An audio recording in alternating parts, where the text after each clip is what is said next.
എല്ലാ വിദ്യാർത്ഥികൾക്കും പുതിയൊരു വീഡിയോയിലേക്ക് സ്വാഗതം. ഈ വർഷത്തെ +1 അലോട്ട്മെൻറ്റിൻ്റെ അപേക്ഷ ആരംഭിച്ചു. അപ്പോൾ അതിൻ്റെ സർക്കുലറും വിശദാംശങ്ങളും കാര്യങ്ങളെല്ലാം പ്രസിദ്ധീകരിച്ചു കഴിഞ്ഞു. അപ്പോൾ വിദ്യാർത്ഥികൾ ഇനി ചോദിക്കുന്നത് എന്താ സംശയമാണ്, ആർക്കൊക്കെയാണ് അപേക്ഷ സമർപ്പിക്കാൻ സാധിക്കുക? First, second, third allotment allotment കിട്ടിയിട്ടും അഡ്മിഷൻ എടുക്കാതെ പോയവർക്ക് അപേക്ഷിക്കാൻ പറ്റുമോ? മറ്റേതെങ്കിലും കോട്ടകളിൽ പ്രവേശനം നേടിയവർക്ക് അപേക്ഷിക്കാൻ പറ്റുമോ? എന്നിങ്ങനെ വിദ്യാർത്ഥികളുടെ മുഴുവൻ സംശയങ്ങൾക്കുമുള്ള മറുപടിയാണ് ഈ ഒരു വീഡിയോയിൽ കൂടെ നിങ്ങളുമായി പങ്കുവെക്കാൻ ആഗ്രഹിക്കുന്നത്. വിശദമായ വാർത്തയിലേക്ക് പോകുന്നതിന് മുമ്പായി ആദ്യമായിട്ട് ഈ ചാനൽ കാണുന്ന വിദ്യാർത്ഥികളുണ്ടെങ്കിൽ തീർച്ചയായും മറക്കണ്ട.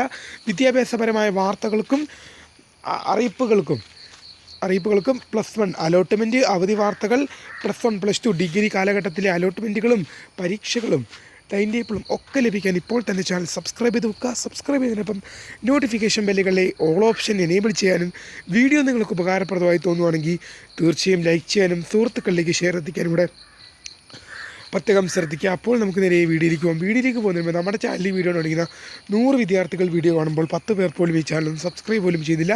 പ്രിയ വിദ്യാർത്ഥികളെ അങ്ങനെ അവർ തീർച്ചയായും സബ്സ്ക്രൈബ് ചെയ്യുക. നോട്ടിഫിക്കേഷൻ ബെല്ലൈക്കണിലെ ഓൾ ഓപ്ഷൻ എനേബിൾ ചെയ്യാനും വീഡിയോ നിങ്ങൾക്ക് ഉപകാരപ്രദമായി തോന്നുവാണെങ്കിൽ തീർച്ചയായും ലൈക്ക് ചെയ്യാനും സുഹൃത്തുക്കളിലേക്ക് ഷെയർ എത്തിക്കാനോട് പ്രത്യേകം ശ്രദ്ധിക്കുക. അപ്പോൾ നമുക്ക് നേരെ വീഡിയോയിലേക്ക് പോകാം.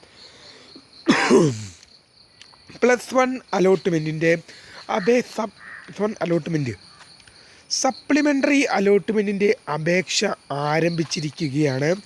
അപ്പോൾ പല വിദ്യാർത്ഥികളും നമ്മളോട് ചോദിക്കുന്ന മറ്റൊരു സംശയങ്ങളാണ്, ആർക്കൊക്കെയാണ് അപേക്ഷ സമർപ്പിക്കാൻ പറ്റുക? ഫസ്റ്റ്, സെക്കൻഡ് അലോട്ട്മെൻറ്റുകളിൽ അഡ്മിഷൻ കിട്ടിയിട്ടും അഡ്മിഷൻ എടുക്കാതെ പോയവർക്ക് അപേക്ഷിക്കാൻ പറ്റുമോ? മറ്റേതെങ്കിലും കോട്ടകളിൽ പ്രവേശനം നേടിയവർക്ക് സപ്ലിമെൻ്ററി അലോട്ട്മെൻറ്റിനായി അപേക്ഷ സമർപ്പിക്കാൻ പറ്റുമോ? എന്നിങ്ങനെയുള്ള വിദ്യാർത്ഥികളുടെ മുഴുവൻ സംശയങ്ങൾക്കുള്ള മറുപടി നമുക്ക് വിശദമായ വാർത്തയിലേക്ക് പോകാം. ഏതായാലും അപേക്ഷ ആരംഭിച്ചിട്ടുണ്ട്. hscap.kerala.gov.in എന്ന വെബ്സൈറ്റിൽ സർക്കുലർ, വേക്കൻസി ലിസ്റ്റ്, കാര്യങ്ങൾ, നോട്ടിഫിക്കേഷൻ എല്ലാം തന്നെ വെബ്സൈറ്റിൽ എഴുതിയിട്ടുണ്ട്, ഇപ്പോൾ അവൈലബിൾ ആയിട്ടുണ്ട്. ആർക്കൊക്കെ അപേക്ഷിക്കാമെന്ന് നോക്കാം. മുക്കിക്കെട്ട അലോട്ട്മെൻറ്റുകളിൽ അപേക്ഷ നൽകിയിട്ടും അലോട്ട്മെൻറ്റ് ലഭിക്കാത്ത വിദ്യാർത്ഥികൾക്ക് ഇതിനായി അപേക്ഷ സമർപ്പിക്കാം. അതായത് മുക്കിക്കെട്ട അലോട്ട്മെൻറ്റിൽ അപേക്ഷ നൽകിയിട്ടും ഇതുവരെ ഒരു സ്ഥലങ്ങളിലും അഡ്മിഷൻ ലഭിക്കാത്തവർക്ക് സപ്ലിമെൻ്ററി അലോട്ട്മെൻറ്റിനായി പരിഗണിക്കുന്നതാണ്. ഇതുവരെ അലോട്ട്മെൻറ്റിന് അപേക്ഷിക്കാൻ സാധിക്കാത്ത വിദ്യാർത്ഥികൾക്കും ഇതിനായി അപേക്ഷ സമർപ്പിക്കാം. അതായത് 2 കൂട്ടം വിദ്യാർത്ഥികൾക്കാണ് ഇതിൽ അപേക്ഷിക്കാൻ പറ്റും. ഒന്ന്, മുക്കിക്കെട്ട അലോട്ട്മെൻറ്റിൽ അലോട്ട്മെൻറ്റ് നൽകിയിട്ടും അഡ്മിഷൻ ലഭിക്കാതെ പോയവർക്ക്. പിന്നെ ഒന്ന്, ആർക്കുമാണ് ഇതുവരെ അപേക്ഷിക്കാൻ പറ്റാതെ പോയവർ. ഒന്നുകൂടെ പറയാം, ആർക്കൊക്കെ അപേക്ഷിക്കാമെന്ന വിദ്യാർത്ഥികളുടെ ചോദ്യത്തിന് സർക്കുലർ പറയുന്ന പൊതുവിദ്യാഭ്യാസ ഡയറക്ടറുടെ കാര്യാലയത്തിൽ നിന്നും ഇറക്കിയ സർക്കുലർ പറയുന്ന കാര്യമാണ്, മുക്കിക്കെട്ട അലോട്ട്മെൻറ്റുകളിൽ അപേക്ഷ നൽകിയിട്ടും ഒരു സ്കൂളുകളിലും കോഴ്സുകളിലും അഡ്മിഷൻ ലഭിക്കാതെ പോയവർക്കും ഇതുവരെ അപേക്ഷ കൊടുത്തിട്ടേ ഇല്ല, അപേക്ഷിക്കാൻ സാധിക്കാത്ത വിദ്യാർത്ഥികൾക്കും ഇതിനായി അപേക്ഷ സമർപ്പിക്കാവുന്നതാണ്. ഹാപ്പി ആയില്ലേ? സന്തോഷമായില്ലേ? ഓക്കെ. ഇനി ഫസ്റ്റ്, സെക്കൻഡ്, തേർഡ് അലോട്ട്മെൻറ്റ് കിട്ടിയിട്ടും ഫസ്റ്റ്, സെക്കൻഡ്, തേർഡ് അലോട്ട്മെൻറ്റുകളിൽ അഡ്മിഷൻ കിട്ടിയിട്ടും ഫസ്റ്റ്, സെക്കൻഡ്, തേർഡ് അലോട്ട്മെൻറ്റ് കിട്ടിയിട്ടും അഡ്മിഷൻ എടുക്കാതെ പോയ വിദ്യാർത്ഥികൾക്ക് ഇതിനായി അപേക്ഷിക്കാൻ സാധിക്കുമോ എന്ന് ചോദിക്കുന്നുണ്ട്. ഫസ്റ്റ്, സെക്കൻഡ്, തേർഡ് അലോട്ട്മെൻറ്റിൽ കിട്ടിയിട്ടും അഡ്മിഷൻ എടുക്കാതെ പോയ വിദ്യാർത്ഥികൾക്ക് ഇതിനായി അപേക്ഷ സമർപ്പിക്കാൻ സാധിക്കുമോ എന്ന് വിദ്യാർത്ഥികൾ ചോദിക്കുന്നുണ്ട്. അപ്പോൾ മനസ്സിലാക്കുക, ഇല്ല. നിങ്ങൾക്ക് ഏതെങ്കിലും അലോട്ട്മെൻറ്റുകളിൽ ഫസ്റ്റ്, സെക്കൻഡ്, തേർഡ് ഏതെങ്കിലും അലോട്ട്മെൻറ്റുകളിൽ എന്തെങ്കിലും കാരണം വെച്ച് കഴിഞ്ഞാൽ നിങ്ങൾക്ക് അഡ്മിഷൻ ലഭിച്ചു, ഫസ്റ്റ്, സെക്കൻഡ്, തേർഡ്, ഫസ്റ്റിലോ സെക്കൻഡിലോ തേർഡിലോ അല്ല, ഫസ്റ്റ് അലോട്ട്മെൻറ്റോ സെക്കൻഡ് അലോട്ട്മെൻറ്റോ തേർഡ് അലോട്ട്മെൻറ്റോ ഏതെങ്കിലും ഒരു കോളേജിൽ നിങ്ങൾക്ക് സീറ്റ് ലഭിച്ചു, അല്ലെങ്കിൽ സ്കൂളിൽ നിങ്ങൾക്ക് സീറ്റ് ലഭിച്ചു, സയൻസിനോ കൊമേഴ്സിനോ ഹ്യൂമാനിറ്റീസിനോ. പക്ഷേ നിങ്ങൾ എന്ത് ചെയ്തില്ല, അഡ്മിഷൻ എടുക്കാത്തൊരു വിദ്യാർത്ഥിയാണെങ്കിൽ നിങ്ങൾക്ക് എന്ത് ചെയ്യാൻ പറ്റില്ല, അപേക്ഷിക്കാൻ പറ്റുന്നതല്ല. അവർക്ക് മറ്റെന്തെങ്കിലും വലിയ പൊതുവിദ്യാഭ്യാസ വകുപ്പ് നൽകുമായിരിക്കും. നമുക്ക് നോക്കാം, സ്പോട്ട് അഡ്മിഷൻ ഉണ്ട്, ആ ടൈമിൽ നോക്കാം.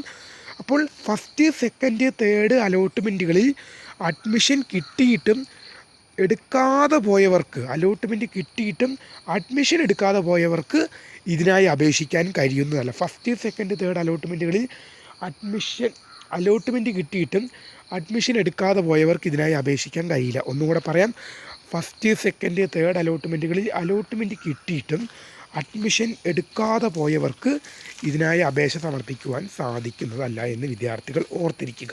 മറ്റേതെങ്കിലും കോട്ടകളിൽ പ്രവേശനം നേടിയ വിദ്യാർത്ഥികൾക്ക് അപേക്ഷിക്കാൻ പറ്റുമോ എന്ന് വിദ്യാർത്ഥികൾ ചോദിക്കുന്നുണ്ട്. ഇല്ല.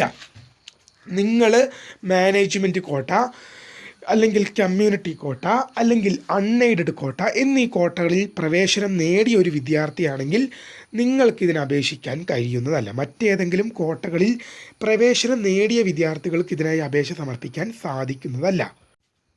മറ്റേതെങ്കിലും കോട്ടകളിൽ പ്രവേശനം നേടിയ വിദ്യാർത്ഥികൾക്ക് ഇതിനായി അപേക്ഷ സമർപ്പിക്കാൻ സാധിക്കില്ല. മറ്റേതെങ്കിലും കോട്ടകളിൽ നിങ്ങൾ പ്രവേശനം നേടിയൊരു വിദ്യാർത്ഥിയാണെങ്കിൽ ഇതിനായി നിങ്ങൾക്ക് അപേക്ഷ സമർപ്പിക്കാൻ സാധിക്കുന്നതല്ല. അതായത് മാനേജ്മെൻറ്റ് കോട്ട, മാനേജ്മെൻറ്റ് കോട്ട, അൺഎയ്ഡഡ് കോട്ട, പിന്നെ കമ്മ്യൂണിറ്റി കോട്ട എന്നീ കോട്ടകളിൽ പ്രവേശനം നേടിയ വിദ്യാർത്ഥികൾക്കും ഇതിനായി അപേക്ഷ സമർപ്പിക്കാൻ സാധിക്കുന്നതല്ല. ഇനി അപേക്ഷയിൽ തെറ്റ് വന്നു പോയ വിദ്യാർത്ഥികൾക്ക്, ഇനിയിപ്പോൾ ട്രയൽ അലോട്ട്മെൻറ്റ് സമയത്ത് അലോട്ട്മെൻറ്റിലെ തെറ്റ് വിവരങ്ങൾ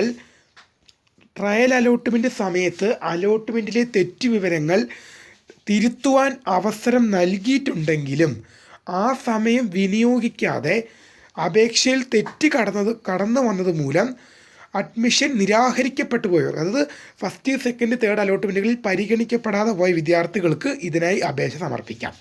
അതായത് നിങ്ങളുടെ അപേക്ഷയിൽ തെറ്റ് കടന്നുകൂടിയിട്ടുണ്ടായിരുന്നെങ്കിൽ ട്രയൽ അലോട്ട്മെൻറ്റ് സമയത്ത് നിങ്ങൾക്കത് എഡിറ്റ് ചെയ്ത് നീക്കാൻ അവസരം ഒരുക്കിയിട്ടുണ്ടായിരുന്നു. പക്ഷേ ആ അവസരം വിനിയോഗിക്കാതെ പോയ വിദ്യാർത്ഥികളെ എന്ത് ചെയ്തിട്ടുണ്ടാകും?